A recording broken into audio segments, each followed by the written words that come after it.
BookBeat is moving, sort of. Join us Sundays at 5 p.m., repeated Monday at 1 a.m.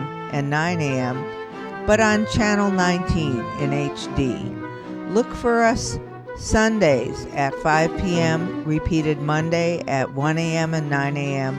in HD on Channel 19. See you then.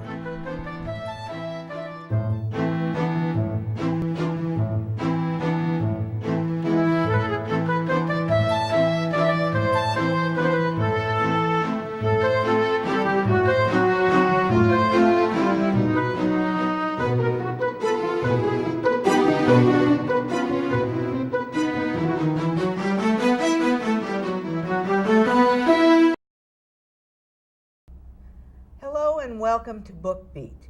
Today our guest is Shari Yantes, and the book she is author of is called Beyond the White Picket Fence. Welcome, Shari. Thank you. I'm very excited to be here.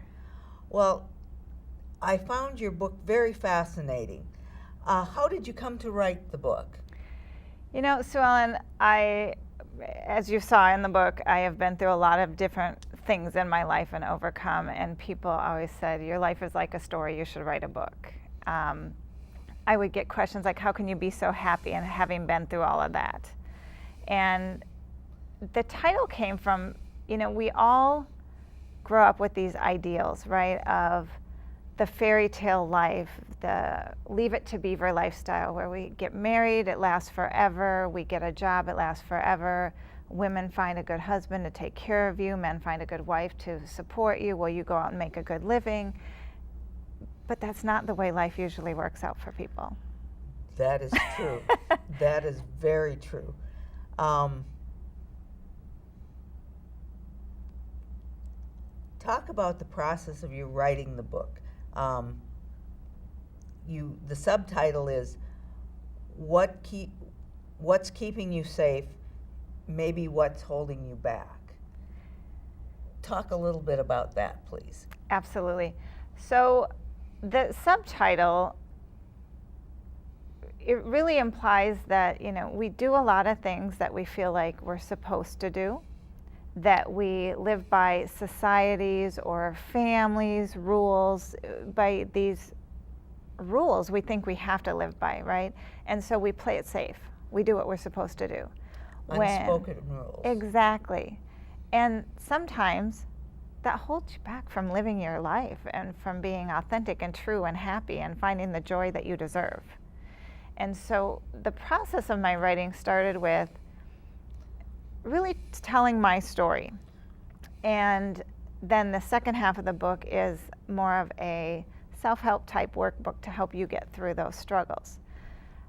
The process was somewhat difficult because you're reliving all of those memories. Mm-hmm. And so it took some time, of course. I would write and just kind of do a dump, if you will, and write about memories and things that happened and then move on to something else. And write, sometimes you had to balance that with something that was hurtful or still, you know, kind of took you back to an icky place, mm-hmm. to writing about something happy or funny or silly. And that could balance it out, and then moving to put it all together at the end. Exactly. As you said, the book is part memoir, mm-hmm. part self-help. What would you like to share about the memoir part? What can you tell us about that? The purpose of me sharing my story wasn't take a look at my story, it's horrible.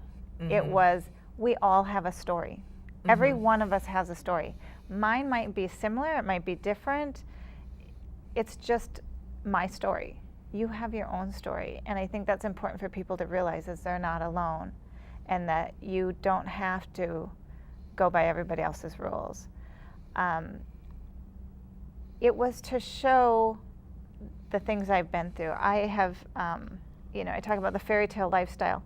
I have been engaged 4 times, married twice, divorced twice. Not exactly what you'll find in a fairy tale book. Exactly. You know, there was physical abuse and mental abuse, and there was job layoffs, and all kinds of things, obviously the divorce, and you can overcome all these things. It's not the end of the world. Yes, even though it feels like it at the time. It does. It does.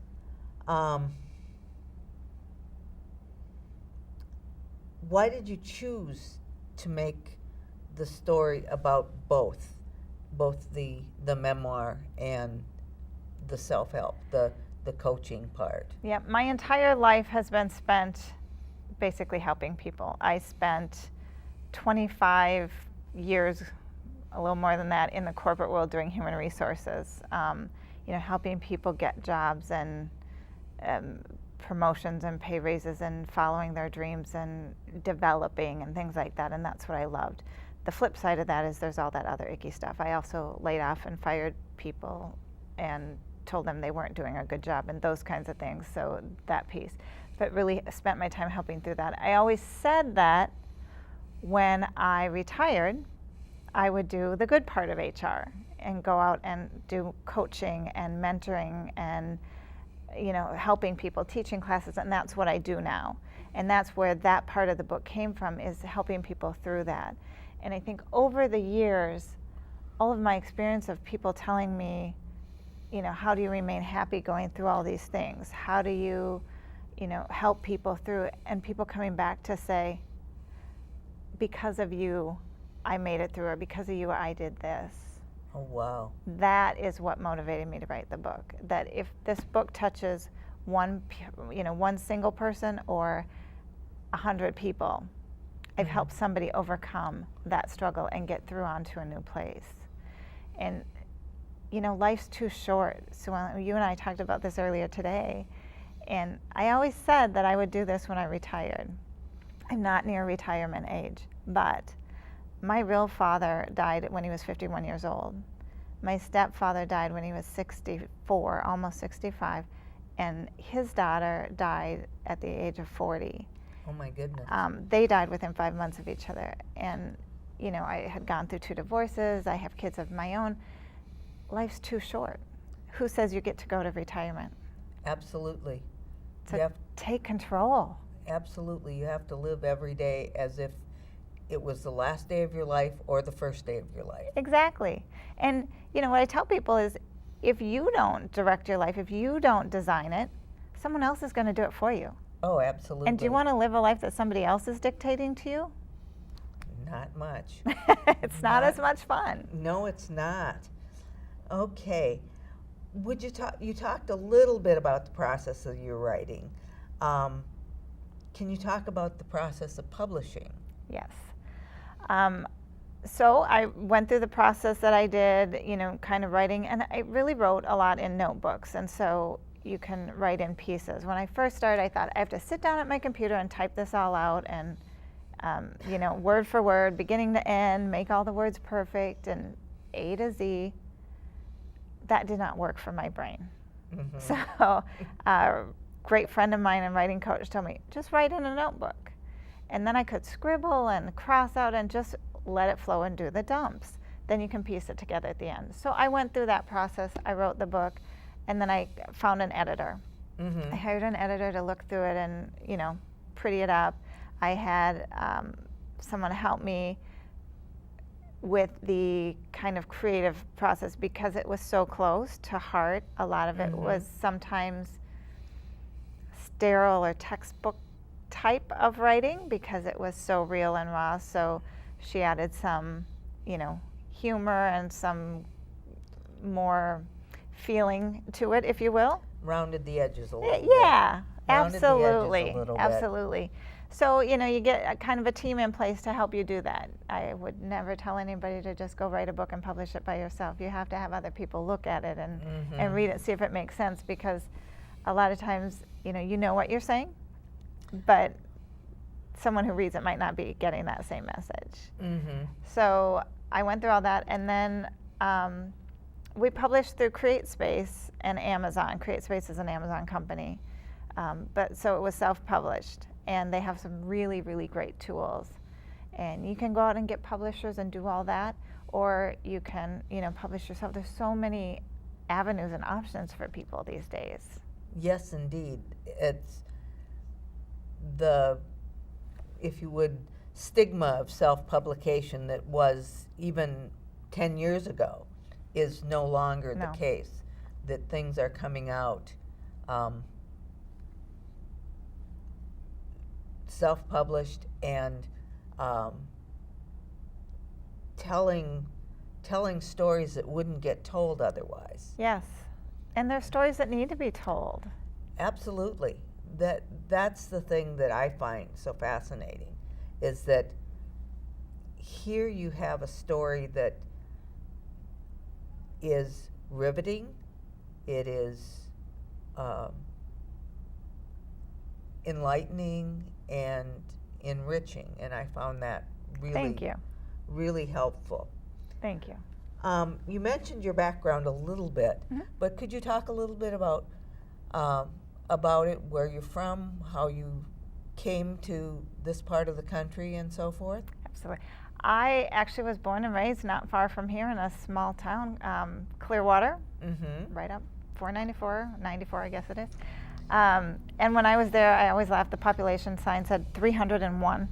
I'm not sure who that one person was, but we had about 300 people. Now, my mom and her parents grew up in Clearwater. My dad and his family grew up in St. Augusta. So, you know, a lot of that little area there was my family. My dad owned the little bar in town, along with another business that he had, and one of, I would say, many, you know, town alcoholics. And being in a small town, my brother and I laughed that, you know, people knew what you were doing before you did. So. Oh, yes. I grew up in a town of 400. So you get it, right? Absolutely. Yeah. I know what you're talking about. And I just always knew there was more. I had really supportive parents that always taught me I could do or be anything I wanted to be. And I knew for a long time that I did not want to be in a small town. I dated the same guy all through high school because that's what my parents did. And I just thought, okay, that's what I'm going to do. I'm right, because that's what a good girl does. I grew up being a, you know, good student. We went to Catholic church. I dated the same guy. We were due to get married, and we. I'm going to edit that out. Go ahead. Okay. I grew up being a good girl, so I, you know, got good grades, went to Catholic church with my family, followed the rules. I dated this guy all through high school. We were due to get married, and I just couldn't do it. I couldn't live in a small town and live that life, and I knew that in my heart. So that was the first time I really broke away and said, I can't do this. Although my parents were very supportive, my dad did cheat on my mom for many, many years. And we used to call him at his girlfriend's house, and I knew the phone number to every bar in the little towns nearby by heart by the time I was 8 or 10 years old. Oh. So I watched my mom stay in this marriage for a lot of reasons. You know, one, she was a good Catholic girl. You didn't get divorced. She didn't feel like she could monetarily, and she had 2 kids that she just didn't know, you know, what to do. So she stayed. And I watched that, and at a very young age decided I would never be dependent on somebody else. And, you know, I tell people, is that a good thing? In some aspects, yes, it has served me very well. In other aspects, it probably makes me a little hard to deal with if you're in a relationship with me. Yeah. Right? So being independent instead of interdependent sometimes can be problematic. Exactly. And so, but you know, it's a choice I made, and it's something that I live with, and I don't think I will change that. It doesn't matter. It just is what it is. It doesn't make it good or bad. Right. And so anyway, when I broke off that first marriage, I was graduated and, you know, on my way, and I picked up and moved with a couple of my girlfriends down to the cities. I got a job down here, and I've been here ever since. That was back in, gosh, the late 80s. And so I've just trucked around the cities for the last 30 years. Oh my goodness. Yeah. That's really fun to have made that transition, because I made a similar transition. Did you? From a small town to coming to this part of the state and being in the Twin Cities. And it's empowering to be able to break out of that mold. It is, and it's fun to go back and visit, and you know, a lot of things are the same and a lot of things are different. You know, Clearwater has grown tremendously since I left. And do you know people anymore? Oh heavens, yes. Many relatives still live there. Oh, and see, in my hometown, I know nobody anymore. Really? Virtually nobody. Okay. And so it makes a very different experience going there. Oh yeah, I tell people, no, a lot of it's very much the same in that, you know, a lot of the same people, because like I said, my grandparents grew up in the neighboring, you know, in Clearwater and the neighboring town, and I still have aunts and uncles and cousins and everything that live there. Goodness. So, you know, I still run into people, I'm like, oh my gosh, you look the same as you did 20 years ago. Obviously, we all look a little older, but. As it is. Shift gears a little bit. Okay. You talked openly about the abuse you suffered as a young child. Mm-hmm. Why was that important to relate to the reader? There's a few reasons for that. I think one is that so many people get stuck after something happens, and again, not that any way is right or wrong. It just is how people deal with things. I wanted to show people that you can use that as a growing experience versus something that is going to hold you back for the rest of your life. I also want people to know they're not alone. Other people have suffered through these same things, and I will be the first. And it's, you know, I talk about it in the book, my experience is not nearly as horrific as a lot of people's, for sure. You learn a lot about yourself, and that's my point throughout the whole book, is that you have to use these experiences to find the lesson. And if you use them as a roadblock versus a lesson, you're going to have a total different outcome in your life. It's easy to look at people and judge based on, you know, what they're wearing, what they're driving, how they're living, what their job is, all those things. People don't really know what's gone on in the past or behind them or what's going on today. Right. And so, you know, I had the white picket fence lifestyle. I had a big, beautiful house with fancy cars and fancy trips and, you know, a husband and 2 kids and great job, making lots of money, and I wasn't happy. But everybody else thought, oh, she has a perfect life. She's got the perfect life. She's had the perfect childhood to get to the perfect life. Not so much. And other people, you know, go through that same thing. So they need to know they're not alone and they can get there. And you talk about family dysfunction. You mentioned your father was an alcoholic, and that he stepped out on your mom. How did this dysfunction shape who you are today? Well, like I mentioned, you know, I just made this decision that I'll never be dependent on somebody. It's made me probably a little more in tune with, or shall I say, a little more touchy with, you know, kind of the family situation, watching what goes on and all of that. I think it made me a very strong person.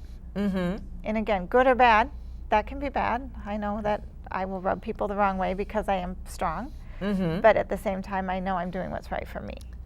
And that's the important thing. And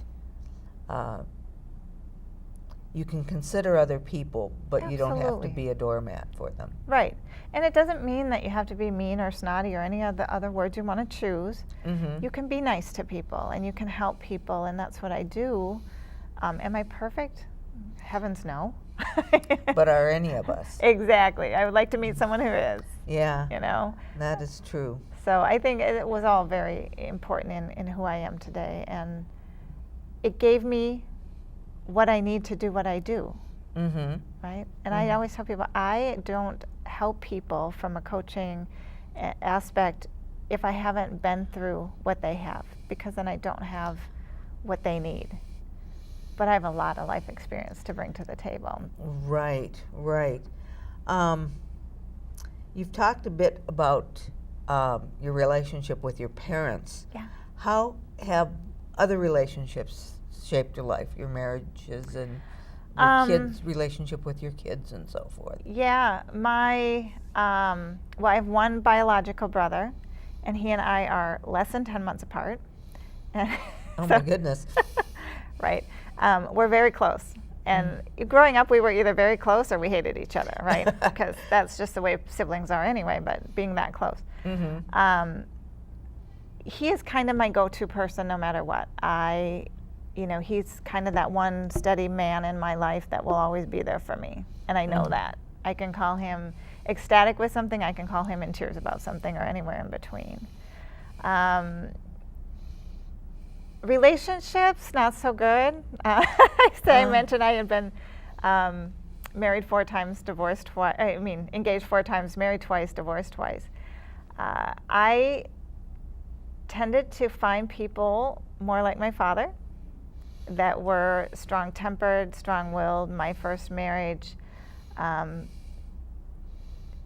we were both type A personalities. It was volatile. Oh my goodness. I got my daughter out of that, who has, she's now 23. Love her to pieces. She is a very strong, challenging girl. We have a great relationship, but we live very differently. She did not grow up being the good little girl that follows the rules. So that has been a very interesting relationship. Between my first marriage and my second marriage, I dated a very, very abusive person, another, bad boy, exciting guy. Well, that excitement turned to abuse and almost ended my life. Oh dear. So that was, that shaped me then, knowing what I would not put up with and what I wasn't going to do anymore. Right. That learning experience for me really changed what I was looking for. Right. And then I married somebody totally opposite, who was just really nice, calm, gentle person. And needless to say, that didn't work out either for other reasons. But then I have my little guy who is, okay, he would hate it if I said that. But yeah, he's almost 12. Almost 12 and getting to be very tall. He is, and just wonderful. So, I've been, like I said, fortunate. I've learned a lot of lessons and a lot about me. And that's what comes out in the book, is that you're speaking from a position of strength. Thank you. And that definitely comes out in the book. Given what you have gone through, what would you say are the behaviors that are hallmarks of a healthy relationship? Trust. If your gut's telling you it's not right, it's probably not right. And funny, on my way here, I was talking to somebody who's struggling in a relationship right now, and it was all around hoping that her partner would change. And I said, but if you're hoping the other person's going to change, is that the reason to get into a relationship? I love you, but now change. Yeah. And so it's taught me, that I'm a very giving person. I like to do things for other people. I worry too much about other people versus myself at times, especially in a family relationship. So I've learned I need to pull that back and allow other people to give as well. And that I also need that. That if somebody's always taking, that's not going to work out for me. So it's made me, I think, a more rounded person in relationships and really more inclusive. Well, that's a good point to make for our viewers, that you can be in a relationship and with your family, with your loved one, and not be less than, Right. feel less than. And that I find really important. What does change have to do with all of this? Oh my gosh, everything's about change, Sue Ellen. Everything we do, whether we choose to make the change or whether the change is something that happens to us, there's a process, there's an actual process that we go through. And I talk about it in the back of the book because it's important for people to know that what's happening to you emotionally is perfectly normal. Because people go, you get angry and you kind of go through this denial thing of why me, I'm going to fix it, it can't happen. And you cry a lot or you get upset or all these emotions that come out and people go, what's wrong with me? Why am I feeling like this? There's nothing wrong with you. It's human, it's normal. And I think when people learn how to deal with change, or especially that there really is a formula, a sequence that you go through, they can deal with it better. Because they know it's perfectly normal what I'm going through. I just have to deal with this. I just have to get through this. Excellent. We have just a minute left. Is there anything that you'd like to add? No, just a couple quick things. I would tell people, you are perfectly imperfect just the way you are. And so to be true to yourself. The other thing I would say is your next guest is also my business partner. And so we, because of our 2 books, which I won't give too much away because you're talking about it, but we formed a company called Picket Struggle Enterprises where we help people get through these kind of things in a lot of different ways through coaching and classes and motivational seminars and things like that. Fabulous. Thank you, Shari. I really appreciate you coming and sharing your story on our show. Thank you very much. It was my pleasure to be here. And join us for the second half of Book Beat, where our guest will be Alana Faulk. Thank you.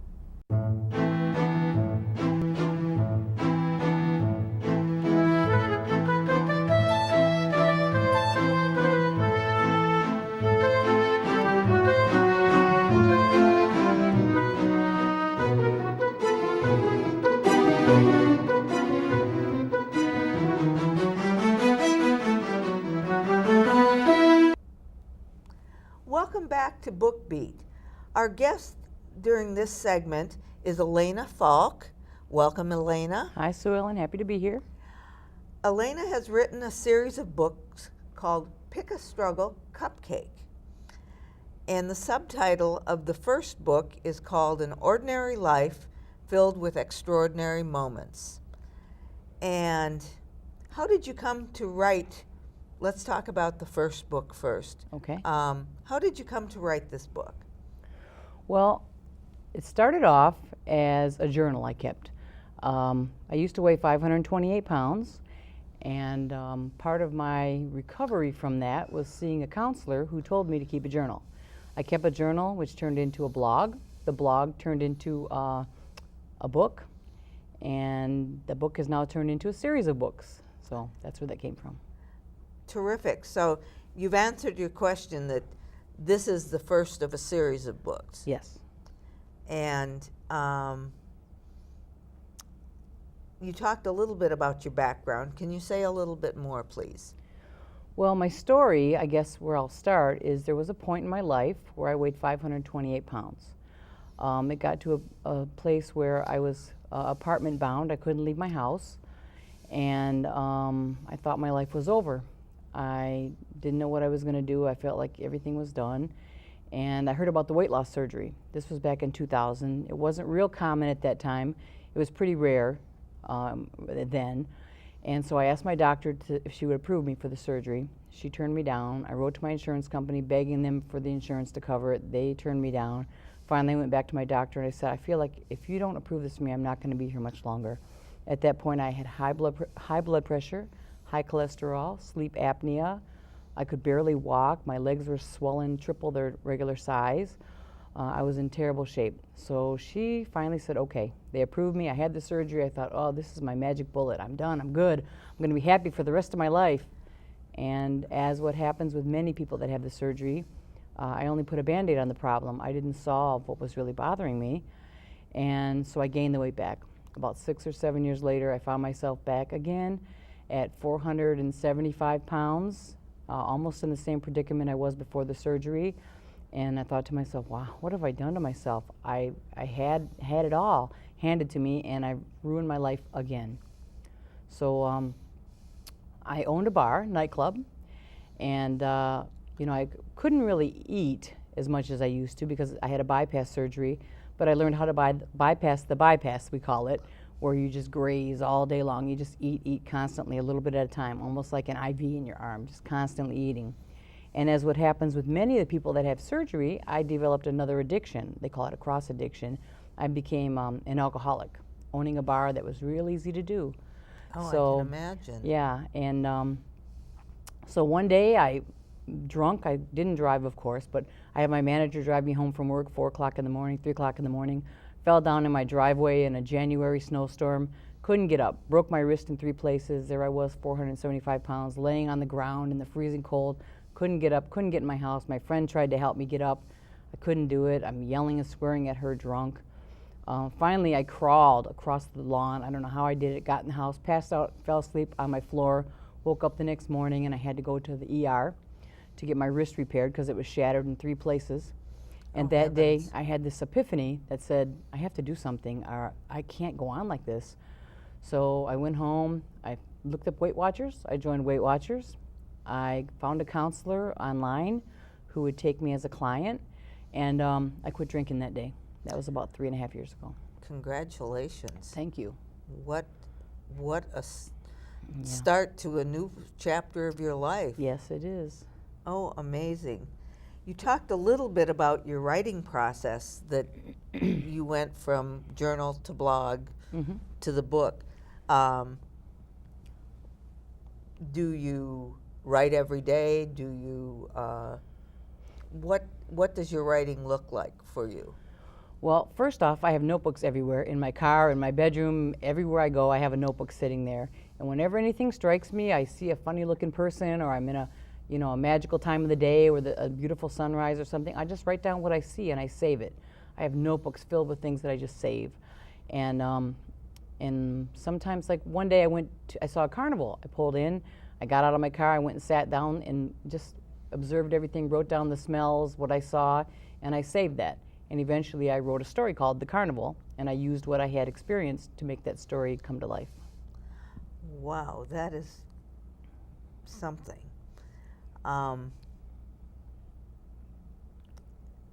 What is the process of publishing like for you? How has that worked for you? Well, for me, worrying about how I was going to get published was something that stopped me from writing a long time ago. When I was in high school, my teachers told me, you need to be a writer, you should be a writer. But back then, publishing was very rare, like 1% or whatever it is that people actually get published that write things. So it really was a dream that I thought would never happen. Well, these days we have CreateSpace, Amazon, self-publishing. So that's what I did. I learned how to do it from a friend of mine and went through the process one step at a time, pick a struggle, solve one problem at a time, and that's what I did. And now I've published my second book, and it came out yesterday. Oh, that's exciting. You talk in the book about being a loud and proud lesbian. What does that look like for you? Well, what it looks like is through the years, I've owned 4 gay and lesbian nightclubs, and for 20 years. I owned one for 20 years that I just sold. And through that time, I've gotten to know and meet so many people that are gay and lesbian, transgender, and they have some hard lives. People don't accept them. Families throw them out. I guess I started my first nightclub as a place for everybody to go and gather and feel at home and be themselves and not have to hide anything. And that kind of made me be like the mom, dad of the little gay universe out in Detroit. Everybody knew me and everybody came to me with their problems, and I hired them and gave them jobs and gave them opportunities on stage. And I tried to help as many as I could because a lot of them don't have families. So that's my big step in the gay lesbian world. I've also recently met the love of my life. Oh, that's exciting. And so life is good. Life is really good. Well, that's terrific. Alana, how has your bodily transformation related to your inner transformation? Over the past 3 years, I've again lost 250 pounds. And as the weight fell off and I became smaller, my personality seems to become bigger. So now I talk about myself. I'm not ashamed of who I am or what I am. I'm not perfect. I'm still losing weight. I still have 100 pounds to go. But I'm proud of who I am now, and I'm not, I help other people understand that, it's okay to tell your stories and share your experiences and not be ashamed of who you are as long as you're working towards becoming who you want to be. Very good. That is so true.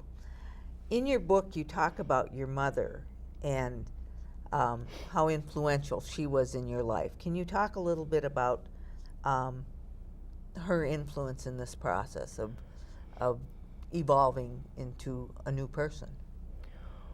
Well, I can tell you this. She was the inspiration for the title of my book, Struggle Cupcake, because she was the type of person who would say, if you have a problem, solve it. Sometimes problems are one problem on top of another. It makes it a huge thing, like you can't do this because of this and because of this and because of this. And one day she said to me, pick a struggle cupcake, because I had so many excuses for why I couldn't do certain things. And that made me stop and think. And her philosophy was pick one struggle at a time, solve it, and move on to the next one. So that's where the title came from. And I'd like to say that my books are filled with my words and my experiences, but her lessons. Interesting. What kind of new influences have you had in your life recently? Well, I guess the word that I hear the most everywhere, I write on over 100 weight loss and Weight Watcher pages, Facebook pages. I write stories for them and blogs and different things. And the word that I hear over and over and over is inspiration, inspiration. You're my inspiration.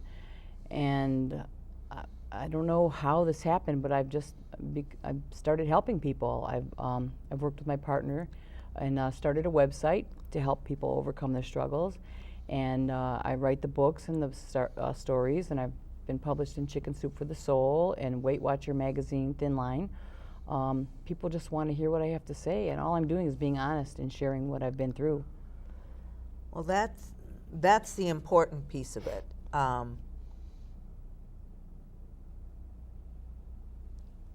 Where are you today in your transformation? You mentioned that you've got some weight to lose yet. Yes. What about the other aspects of your transformation? Well, I moved here recently to Minnesota from Michigan. Mm-hmm. As I told you, I met the love of my life, and I'm going to let the cat out of the bag here. That would be Shari, your previous guest. I met her in an interview, and we became friends, and it just developed from there. So I sold my nightclub, got out of the nightclub business, which was good because I told you I'd stopped drinking about 3 years ago, and being around the alcohol all the time wasn't a good thing. So I sold my last nightclub. I moved here to Minnesota, and I've just started a whole new life. I'm just doing all the things that I love doing. I'm with the person that I love. It's just, life is so good. I'm so happy. Well, that's terrific. You mentioned Thin Line magazine. Yes. And Chicken Soup for the Soul. Mm-hmm. Would you like to talk a little bit about your second book is Struggle Cupcake Seasons. It's volume 2. What would you like to tell us about that? The book, around the holiday time, people go through some people go through a kind of depression or a sadness. It can be a very happy time or a very sad time for some people. And a lot of the stories in this book deal with the sadness and how to turn the sadness into an inspiration or a happy thing. My books aren't all about weight loss. Some are about being gay, some are about divorce, death, all kinds of things, but every story in these books are a part of my life in some way, shape, or form. A lot of them are actual experiences that I've had. Most of them are, in fact. A few of them are things that have happened to very close friends or family members that I turn into a story. And so seasons, pretty much, I have stories for spring, summer, winter, and fall, and they all revolve around the seasons. Terrific. I'm just trying. Do you have another book in the works? Well, I definitely have a book about owning the gay, lesbian nightclubs, because there are stories upon stories in there. Oh, I can imagine. Oh my goodness, there are so many stories. So yeah, that's probably going to be my next one. Uh-huh. Uh-huh. I'm running out of questions. Is there anything else you'd like to add? Maybe you want to talk about where I grew up or any of that? Oh, yes. Let's over. talk about, talk a little bit about your background. Well, I was born in Detroit, Michigan. I moved up north near the Mackinac Bridge to a little town called Posen, Michigan, 408 people in there. And that's where I grew up most of my life. My parents owned a bar, my grandparents owned a bar, therefore I guess that's why I've owned 4 bars. Mm-hmm. After high school, I went off to Central Michigan University to study journalism and broadcasting. Got sidetracked trying to figure out who I was. I hadn't come out of the closet yet at that point. I wasn't sure, I was confused. I didn't know what I wanted or who I was. And that played a big part in my dropping out of college because I discovered the gay community a couple years in, and I started heading to Detroit from Central Michigan, which was Lansing area, to Detroit every weekend to try and just learn about that part of me. I became immersed in the gay scene. I started DJing, working in the bars, and then, like I told you, I bought my own bar, and that was the first of 4. And became a very well-known person in the Detroit gay community, helping lots of benefits and fundraising and things like that for our community.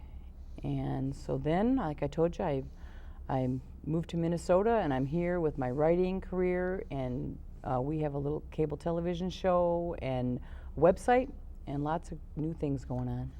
Mm-hmm. Would you like to tell us what your website is, please? Well, my blog website is www.pickastrugglecupcake.com, and that's where you can find my stories and things that are going on with me personally in my books. And then we have Pick a Struggle Enterprises, which is www.pickastruggleenterprises.com, and that's a website for helping other people overcome their own problems and struggles. Oh, okay. And do you do motivational speaking then? Is that what you do besides your blogs? I've just recently started doing speaking. Weight Watchers has been bringing me into a lot of their meetings. I've done about a dozen or 13, 14, something like that, different meetings, and I go in and I talk for an hour and answer questions and read a few stories out of my books. And so I've been doing that, and I hope to develop that into some more public speaking. Would there be a story or part of a story that you'd like to share? Would you like to read something? Sure, I could do that. Elena, would you like to read something from your book? Sure, I could read you a real quick short story. Excellent. This is from the first book, Pick a Struggle Cupcake, and this is chapter 30. It's a real short story called Just Listen. There was a time when I weighed well over 500 pounds. Fearing ridicule, I began to venture out less and less. There came a day when leaving the apartment was no longer an option. I sat alone in silence most days, wondering what my purpose might be, because after all, everyone has a purpose, don't they? As I pondered my future or lack of one, I would listen to the ticking of my kitchen clock, and when the silence became too deafening to bear, I would struggle across the room and slide open my patio door to invite the outer world inside for a visit. I would listen to the chorus of birds singing outside my window, and I would smile and listen to the children below, laughing in delight on a warm summer afternoon. How I longed to feel the sunshine on my own face. Today, much smaller and much healthier, resting on a park bench, I write quietly in my worn and weathered journal. I sit and listen to the water from the river rush past while the ducks and geese harmonize above. In the distance, I hear the frantic clanging of a railroad crossing as the train rolls past. As I rise to continue my daily stroll, I hear the leaves crunching beneath my feet, and I realize that fall is just around the corner. Stopping for an instant, I take a deep breath, and I am thankful for this single moment of peaceful freedom. Then, tilting my face up to the sky, I smile as the sun warms my cheeks, and I listen intently to the world, the earth, and my heart whisper, "Welcome back. Where have you been?" How lovely. That is truly an inspirational Thank you. story. Elena, would you like to read something from your new book? Sure. This is from the new book called Struggle Cupcake Seasons. The story is called A Christmas Blessing, and of course it's about the winter season. Sitting there in subtle silence, she stared through the frosted glass, rocking quietly and contently as the snowflakes tumbled from the sky. The wind blew, and they began to pile up outside her little country cottage. The white drifts blanketed the yard, seeming to suffocate the earth and all that lay beneath. The image caused her to reflect on days gone by when she too had felt suffocated, smothered, and repressed. It seemed inconceivable that only 3 short years ago she had given up on life.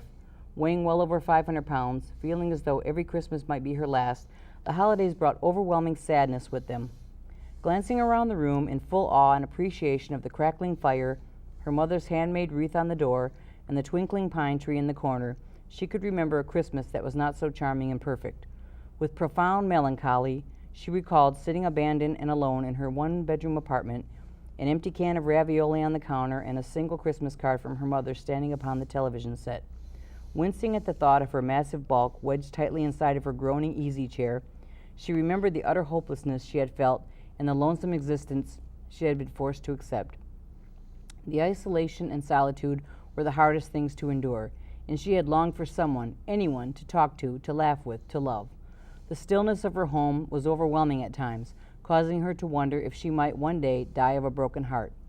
The days between Thanksgiving and New Year's Eve all seemed to fuse together, with her sleeping as much as 14 hours a day just to try and get through them. With no family, presents, or Christmas spirit, there was absolutely nothing happy about the holidays for her. 3 years ago, on New Year's Eve, she watched the ball drop in Times Square on her 19-inch television set. As the confetti fell from the sky and the crowds of people hugged, laughed, and cheered, she sat alone and made a wish, a vow, or maybe a resolution. Praying for something better, she launched a request out into the universe, yearning for just one more chance at happiness, just a single opportunity to turn her life around. Feeling dizzy for a moment, she rested in total stillness, and then, suddenly, a barrage of tears began to rain from her eyes. An endless torrent of long-buried frustration and sadness surged from her body, and she began to feel free. An unexpected sense of hope, courage, and possibility emerged. With that single wish came the bravery she needed to turn her life around. Today, experiencing a brand new, healthy life at half the size she had been, she took the time to count her blessings, and there were many. Gazing into the fireplace, she watched the flames dance and smiled as the wood crackled and popped. At that moment, her companion, lover, and best friend stepped into the room, smiling, carrying 2 cups of steaming hot peppermint cocoa, and she rejoiced in the magnificent gift of second chances. Lovely. Thank you so much. Is there anything else that you'd like to add? Have we missed anything in talking about the books? Oh, I'd just like to say that everyone deserves a second chance. Don't be afraid to start over. Don't be afraid to quit. Keep quitting. Quit and start over again. Eventually you'll get to where you want to be. That's important, because if you don't start somewhere, even if it's not the right thing, you can become paralyzed. That's right. So thank you again, Alana, for joining us today on BookBeat. And we thank you for joining us on our show today. We look forward to seeing you next time. Thank you. Join us for BookBeat, Sundays at 5 p.m., repeated Monday at 1 a.m. and 9 a.m. on Channel 20. Beginning November 3rd, we move to Channel 19 in HD. We will meet at the same time, Sunday at 5 p.m., repeated Monday at 1 a.m. and 9 a.m. Our guests are Elena Marie Faulk, author of Struggle Cupcake, and Shari Yantes, Beyond the White Picket Fence. See you then.